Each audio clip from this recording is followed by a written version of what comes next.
சமீபத்துல எங்க பகுதிக்கு ஐயா எடப்பாடி பழனிசாமி அவர்கள் மக்களை சந்திக்க பயணம் வந்திருந்தாரு. தெரியாதனமா அந்த கூட்டத்துக்குள்ள போய் நான் மாட்டிக்கிட்டேன். ரொம்ப கொடுமையானது. ஏதோ ஒரு மகாராஜா வீட்டு கல்யாணமா இருந்துச்சு.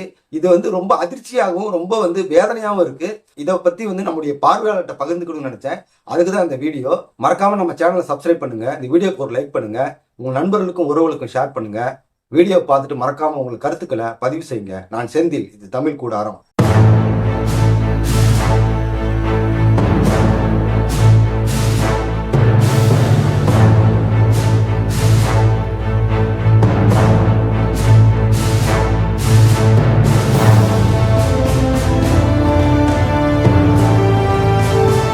எடப்பாடி பழனிசாமி அவர்கள் வருவதற்கு முன்னாடியே 3 மணி நேரத்துக்கு முன்னாடியே அந்த இடம் பயங்கர டிராபிக் ஆயிடுச்சு.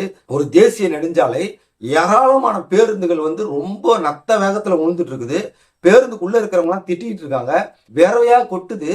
அவர் கிளம்பி போனதுக்கு அப்புறமும் அந்த டிராபிக் சரியா வர்றதுக்கு 2 மணி நேரம் ஆச்சு. கிட்டத்தட்ட ஒரு 5 மணி நேரம் அந்த சாலையில ஒரு 10-15 கிலோமீட்டர்ல போன எல்லாருக்குமே நரக வேதனை தான்.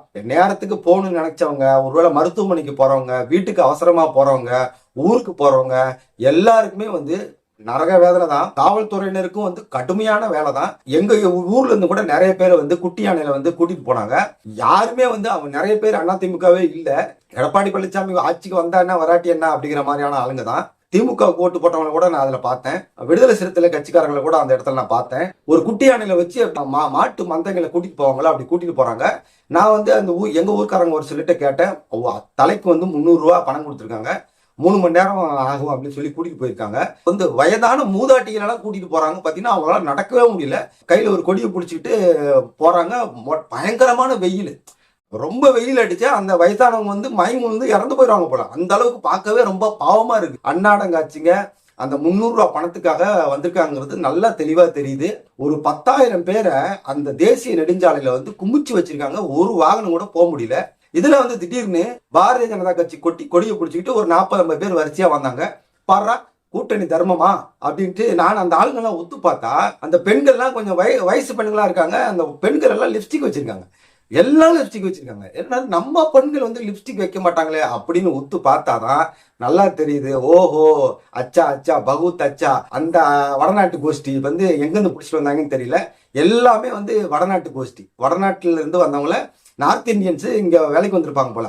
அவங்கள எல்லாத்தையும் பிடிச்சி காசு கொடுத்து கொடியை கொடுத்து கூட்டிட்டு வந்துட்டாங்க. இப்ப நமக்கு இதுல இருந்து ஒரு பெரிய கேள்வி எழும்புது. என்னன்னா, நான் கணக்கு போட்டதை பார்த்தா ஒரு தொகுதிக்கு 1 கோடி ரூபாய் இதுக்கு மட்டுமே செலவு பண்றாங்க. 234 தொகுதிக்கு 234 கோடி செலவாகும்னு வச்சுங்களேன். இன்னும் கூடுதல் செலவு, வந்தவன் போனவன் தின்னுது இறஞ்சது எல்லாம் கழிச்சு பாத்தீங்கன்னா கிட்டத்தட்ட இந்த பயணத்துக்கு மட்டும் எடப்பாடி பழனிசாமி அவருடைய திட்டப்படி 500 கோடி ரூபாய் கிட்டத்தட்ட செலவாகும். எங்க இருந்துதான் இந்த பணம், இவ்வளவு பணம் வருது? யாரு சம்பாரிச்சு கொடுத்தது? இல்ல பொதுமக்களே இருந்தாங்க நம்ம கட்சி நல்லா இருக்குன்னு கொடுத்தாங்களா? இல்ல இவங்க ஊழல் பண்ண காசா, அடிச்சு புடுங்கின காசா? இது ஒண்ணுமே புரியல. ஒரு பயணத்துக்கே 500 கோடி செலவு பண்றாங்கன்னு சொன்னா இன்னும் தேர்தல் வரப்போகுது. தேர்தலுக்கு ஒரு தொகுதிக்கு எவ்வளவு செலவு பண்ணுவாங்க? இந்த பணமெல்லாம் நியாயமா வந்த பணம் தானா? ஒருவேளை ஜெயிச்சா இவங்க இந்த பணத்தை சம்பாதிக்க பார்ப்பாங்களா, அல்ல மக்களுக்கு சேவை செய்ய பார்ப்பாங்களா? இப்ப 10,000 பேர் அந்த இடத்துல கூடுனாங்க. எடப்பாடி பழனிசாமி பார்க்க அவ்வளவு ஆர்வமா இருக்காங்க. ஸ்டாலின் ஆட்சி மேல அவ்வளவு வெறுப்பு இருக்கிறனாலதான் எடப்பாடி பழனிசாமி வரவேற்கிறதுக்கு வயதானவங்கல குழந்தைகள் இருந்து பெரியவங்கல இருந்து எல்லாம் கொடி பிடிச்சிட்டு வந்தாங்க அப்படின்னு காட்டாதானே முயற்சி பண்றாங்க. அப்பாவி பொதுமக்களை கூட்டிட்டு காசு கொடுத்து நிக்க வச்சு அதை வீடியோ எடுத்து டிவியில போட்டு அதே அப்பாவி பொதுமக்களை எடப்பாடி பழனிசாமிக்கு கூட்டம் சேர்ந்ததான் காட்டுறாங்க. எப்படி பாத்தீங்களா? எவ்வளவு வினோதமா இருக்குல்ல? மக்களை கூட்டிட்டு நிக்க வச்சு கூட்டம் காமிச்சு அந்த மக்கள்கிட்டயே எடப்பாடிக்கு ஆதரவு இருக்கிறதா காட்டுறது எவ்வளவு பெரிய ஒரு மோசடி இல்ல?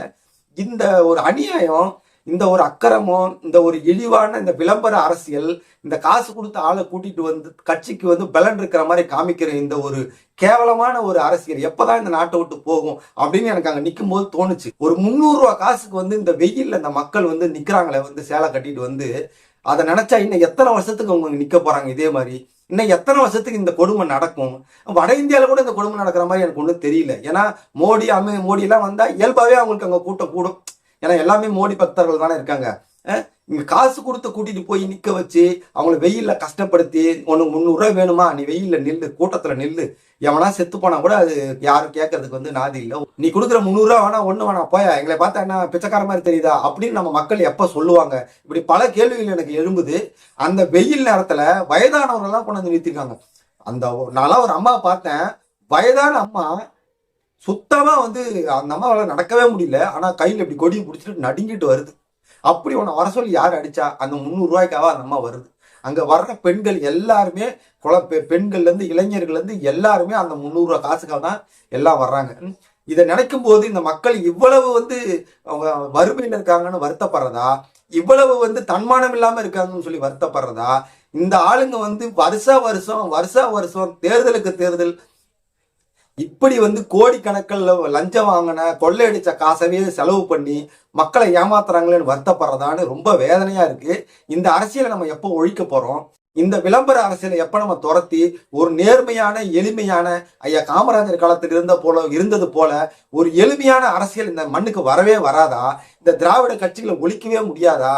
இவங்களை திருத்தவே முடியாதா? நம்ம மக்களுக்கு புத்தியே வராதா அப்படின்னு வந்து ஆயிரம் கேள்வி என்னோட மனசுல ஓடிக்கிட்டே இருக்கு.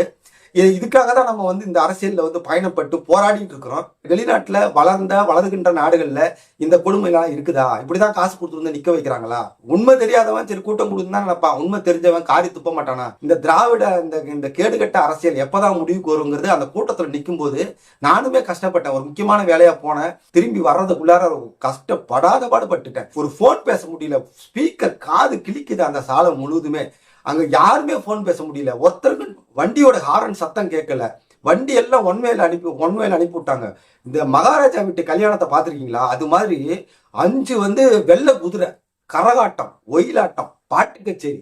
ஏற்கனவே 10 வருஷம் ஆட்சியில் இருந்த ஒரு தலைவர் அவர் வந்து தொலைக்காட்சியிலயோ வந்து அல்லைன்னா வந்து ஒரு நேரலையிலயோ வந்து நான் இந்தந்தெல்லாம் உங்களுக்கு செஞ்சேன், நான் செஞ்சதை விட ஸ்டாலின் செஞ்சது சரியில்லை, அதனால எனக்கு ஓட்டு போடுங்கன்னு சொன்னா ஓட்டு போட போறாங்க. நீங்க நல்லதானே செஞ்சீங்க, நல்ல ஆட்சி தானே நடத்துறீங்க. ஒரு பயணத்துக்கு 500 கோடி ரூபாய் செலவு பண்ணி அந்த ஏழைகளுக்கு காசு கொடுத்து கூட்டிட்டு வந்து இப்படி ஒரு மோசடி அரசியல் பண்ணி தான் மக்களை வேதனைப்படுத்தி தான் பண்ணணுமா? அதுவும் போக்குவரத்தை வந்து இவ்வளவு நெரிசலாக்கி ஒரு 5 மணி நேரத்துக்கு வந்து அந்த வழியில போற எல்லாரையும் வந்து கசக்கி புழிஞ்சுதான் உங்க அரசியல் நீங்க நடத்தணுமா? இவ்வளவு காசை கொட்டி என்னதான் பண்ண போறீங்க? மறுபடியும் அந்த காசை அப்படிதான் வந்து கொள்ளடிச்சு சம்பாதிக்க போறீங்க. மக்கள் இது எப்ப புரிஞ்சுக்க போறாங்க? காசு கொடுத்து கூப்பிட்டா நான் வர முடியாது, எனக்கு வேலை இருக்கியா, போய் என்ன பிச்சைக்காரன் நினைச்சா அப்படின்னு நம்ம மக்கள் எப்ப சொல்ல போறாங்க? பார்க்கும்போது வேதனையா இருக்கு. உண்மையிலுமே நான் ஓரமா நின்றுட்டு இருந்தேன், எனக்கே அந்த வெயில்ல வந்து வேர்வையா வருது, நிக்க முடியல, அந்த சத்தத்துல நிக்க முடியல. அந்த வயசானவங்க அந்த பெண்கள் வந்து அந்த 300 ரூபாய் காசு கிடைக்குமே போயிட்டு வந்தா கொஞ்ச நேரத்துல அப்படின்னு வந்து போற அந்த கஷ்டத்தை பார்க்கும்போது நம்முடைய தங்கச்சி, நம்முடைய அக்கா, நம்முடைய அம்மா எல்லாம் இப்படி இருக்காங்களே, என்னைக்கு தன்மானத்தோட வாழ போறாங்க? என்னைக்கு இந்த வேஷம் போடுற அரசியல்வாதிகளை புரிஞ்சுக்க போறாங்க அப்படின்னு நினைக்கும் போது ரொம்ப வேதனையா இருக்கு. எடப்பாடி பழனிசாமி அவர்கள் இவ்வளவு காசை செலவு பண்ணி இந்த தேர்தலில் வந்து வெற்றி பெறாம போயிட்டாருன்னு சொன்னா நிச்சயமா அதிமுக எந்திரிக்கவே முடியாத ஒரு படுபாதகத்துல போகுங்கிறது மாற்றுக்கிறதே இல்லை. ஐயா எடப்பாடி பழனிசாமி அவர்களுக்கு வாழ்வா சாவா என்கிற ஒரு தேர்தல் தான். ஏன்னா ஏற்கனவே அவர் தலைவரானதுக்கு பிறகு எந்த ஒரு தேர்தலையுமே அவர் வெற்றி பெறவில்லை அப்படிங்கிற ஒரு கெட்ட பெயர் அவருக்கு இருக்கு. அதனால அதையும் அவர் வந்து முறியடிக்கணும். அதே சமயத்துல எப்படியாவது வந்து அவர் ஆட்சிக்கு வந்தே ஆகணும். ஆட்சிக்கு வரலன்னா அடுத்தடுத்த தலைவர்கள் வந்துகிட்டே இருக்காங்க. அப்ப என்ன ஆகுன்னா மக்கள் வந்து அதிமுக மேல கொஞ்சம் சோர்வு ஏற்பட்டு அவங்க பக்கம் போறதுக்கான வாய்ப்புகள் அதிகமா இருக்குன்னு எடப்பாடி அவர்கள் நினைக்கிறாரு. தான் ஒரு சிறந்த தலைவர்னு நிரூபிக்கணும். அதே நேரத்துல என்ன காசு கொடுத்தாலும் சரி, ஆலோசகர்கள் வச்சு அதுக்கு தனியா ஒரு 300 கோடி 500 கோடி கொடுத்துருக்காங்க. ஒரு மொத்தமா இப்போ வந்து ஒரு தொகுதிக்கு 1 கோடி ரூபாய் செலவு பண்றாங்க. நிச்சயமா அது எல்லா காசும் கட்சி காசு ஆயிருக்க வாய்ப்பு இல்லை. அந்தந்த மாவட்ட செயலாளர்கள் வந்து உனக்கு வந்து மாவட்ட செயலாளர் பதவி தொடர்ந்து வேணுமா, ஜெயிச்சா உனக்கு மந்திரி பதவி வேணுமா, உனக்கு கட்சி பதவி வேணும்னா நீ கை காசு போட்டு செலவு பண்ணி வந்து நல்ல பேர் எடுத்தாதான் வந்து உனக்கு வந்து பதவி கிடைக்கும்னு மிரட்டியிருப்பாங்கன்னு தான் நினைக்கிறேன். அதனால வந்து நிறைய பேர் தங்கள் சொந்த கை காசு போட்டு நிறைய செலவு பண்றதே நம்மளால வந்து கேள்விப்பட முடியுது, பார்க்க முடியுது. இது மட்டும் இல்லாம ஒவ்வொரு ஊர்ல இருந்தும் மக்களை கொண்டு வர்றதுக்குன்னு சொல்லி தனியா ஏஜென்ட் மாதிரி போட்டிருக்காங்க. அதை கண்காணிக்கிறதுக்கு ஆடிட்டிங்லாம் போட்டிருக்காங்க. எவன் எத்தனை ஆளை கூட்டிட்டு வந்தான், யார் எவ்வளவு காசு போட்டா, எவன் எந்தெந்த ஏற்பாடுகளை பண்ணா, எவன் எவ்வளவு பேனர் அடிச்சான், எத்தனை கொடி கட்டனா, ஆளுக்கு தலைக்கு எத்தனை பேரை கூட்டிட்டு வந்தான், எல்லாமே கணக்கெடுக்கிறதுக்கு ஆடிட்டர் போட்டிருக்காங்க. நம்ம சிந்திக்க வேண்டிய விஷயம் என்னன்னா இந்த கேடுகெட்ட விளம்பர பண அரசியலை விட்டுட்டு மக்கள் வெளியே எப்போ வரப்போறாங்கிற வேதனையும் எதிர்பார்ப்பும் நம்ம கிட்ட நிச்சயமா இருக்குது. விட்டுட்டு வருவாங்கன்னு நிச்சயமா நம்புவோம். மக்கள் கொஞ்சமாவது உணரணும். அந்த 300 ரூபாய் காசுக்காக தன்மானத்தை அடகுமா வச்சு விளம்பர அரசியல் தேடுகிற அந்த அரசியல்வாதிகளுக்கு உதவி செய்யறதை விட்டுட்டு தன்மானத்தோட நம்ம நின்று நல்லவங்களை யாருன்னு பார்த்து ஓட்டு போடணும் அப்படிங்கிறதான் நம்முடைய எண்ணமா இருக்கு, ஆசையா இருக்குது. அதை நிறைவேறும் நிச்சயமா நம்ம நம்புவோம். மீண்டும் ஒரு வீடியோ உங்களை சந்திக்கிறேன். நான் செந்தில். இது தமிழ் கூடாரம்.